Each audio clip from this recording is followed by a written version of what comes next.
நம்ம ஆடு வளர்ப்பு பிஸ்னஸ் நம்ம பண்ணுறோம் அப்படின்னாவே கண்டிப்பாக அதில் ஒரு மிகப்பெரிய நம்ம சக்ஸஸ் நோக்கி பயணம் கொண்டு இருப்போம்.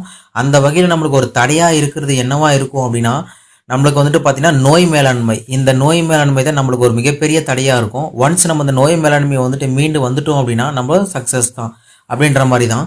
அந்த வகையில் முக்கியமான ஒரு சில நோய்கள் வந்துட்டு பொதுவாக வரக்கூடிய நோய்கள் வந்துட்டு இருக்குது. அந்த நோய்களுக்கு ஒரு சில மருந்துகளும் இருக்குது.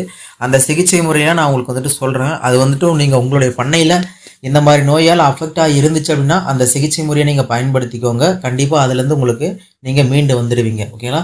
ஸோ அந்த வகையில் ஃபஸ்ட்டு வந்து பார்த்தீங்க அப்படின்னா மேஜராக இருக்கக்கூடிய ஒரு நோயின்னு பார்த்தீங்கன்னா பிபிஆர் இன்ஜெக்ஷன். ஓகேங்களா? நான் ஒன்ஸ் வந்துட்டு நீங்கள் ஆடுகளை எங்கேருந்து வாங்கிட்டு வந்தாலும் சரி, இல்லை பக்கத்துலேருந்து வாங்கினாலும் சரி, இல்லை பண்ணையிலேருந்து வாங்கிட்டு வந்தாலும் சரி, உடனே வந்துட்டு பார்த்தீங்க அப்படின்னா வாங்கிட்டு வந்த 3வது நாளில் நீங்கள் வந்துட்டு பிபிஆர் இன்ஜெக்ஷன் வந்து நீங்கள் கம்பல்சரி வந்துட்டு போட்டுருணுங்க. ஓகேங்களா? அது நீங்கள் டாக்டரை வச்சு போடுறீங்களோ இல்லை நீங்களா போடுறீங்களோ, ஆக மொத்தத்தில் பிபிஆர் இன்ஜெக்ஷன் கம்பல்சரி வந்துட்டு நீங்கள் போட்டுருணும். ஓகேங்களா? இது ஃபஸ்ட்டு பாயிண்ட்.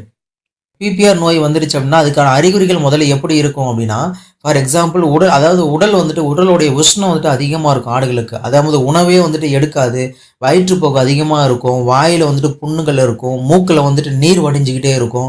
ஸோ இது எல்லாம் வந்துட்டு மேஜராக இருக்கக்கூடிய அறிகுறிகள். ஓகேங்களா? இது பிபிஆர் அப்படிங்கிறது.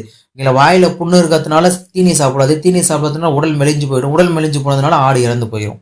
புரியுதுங்களா? இதுதான் வந்துட்டு இது மேஜராக இருக்கக்கூடிய அறிகுறிகள். ஓகேங்களா? இதுக்கான தடுப்பு முறைகள் என்ன பார்க்கணும், நான் முதல்ல சொன்ன மாதிரி தான். அதாவது மேக்ஸிமம் வருஷத்துக்கு ஒரு வாட்டியாவது வந்து பிபிஆர் இன்ஜெக்ஷன் கம்பல்சரி நீங்கள் போட்டுருந்தாங்க. 3 மாதத்துக்கு ஒரு வாட்டி கம்பல்சரி பிபிஆர் இன்ஜெக்ஷன் அப்படிங்கிறத நீங்கள் போட்டு தான் ஆகணும். இதை தவிர்த்து வேற வைத்தியமே கிடையாது. ஒருவேளை பிபிஆர் வந்ததுக்கப்புறம் என்ன பண்ணலாம்ன்றதோன்னா இயற்கை முறையில் வைத்தியம் நான் ஆல்ரெடி வீடியோ போட்டிருக்கேன், சேனலில் செக் பண்ணி பாருங்கள். ஓகேனா? அதுக்கான சிகிச்சை முறை நான் சொன்ன மாதிரி சிகிச்சை முறையில் வந்துட்டு பார்த்தீங்கன்னா நேரடி மருத்துவம் எதுவுமே கிடையாது. நோய் எதிர்ப்பு சக்தியை வந்துட்டு அதிகரிக்க மிதமான ஆன்டிபயோட்டிக் மற்றும் தீவிர உணவு வந்துட்டு தான் நீங்கள் வந்துட்டு கொடுக்கணும். ஓகேங்களா? ஏன் அப்படின்னா இதுக்கு நேரடியாக வந்துட்டு மருந்து அப்படிங்கிறது எதுவுமே கிடையாது. நான் சொன்ன மாதிரி வேக்சின் கொடுக்கணும். வேக்சின் போட்டால் மட்டும்தான் இதுலேருந்து வந்துட்டு மீண்டு வர முடியும். அதனால் கம்பல்சரி வேக்சின் அப்படிங்கிறது வந்து போட்டுருங்க. ஓகேங்களா?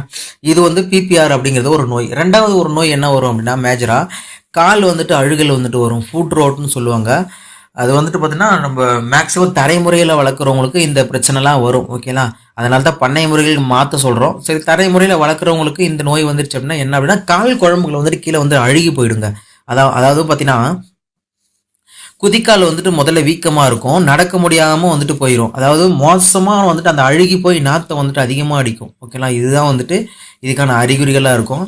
இதுக்கு வந்துட்டு தடுப்பு மருந்துன்னு அப்படின்னு பார்க்கும்போது பார்த்தீங்கன்னா கொட்டகையை வந்துட்டு நீங்கள் எப்போதும் வந்துட்டு வறண்டதாக இருக்கணும். அதாவது ஈரமாக சேரும் சகுதியும் வந்துட்டு வச்சுக்கிட்டு நீங்கள் ஆடு வளர்த்தீங்க அப்படின்னா ஸோ இந்த மாதிரி பிரச்சனைகள் தான் வரும். ஓகேங்களா? கால் அழுகிற பிரச்சனை, குழம்பு அழுகிற பிரச்சனை தான் வரும். ஓகேங்களா? அதனால் வந்துட்டு கொட்டகையை காய வச்சுருங்க. ஆடை ஒன்ஸ் நீங்கள் ஓட்டிட்டு போயிட்டீங்க அடி அப்படின்னா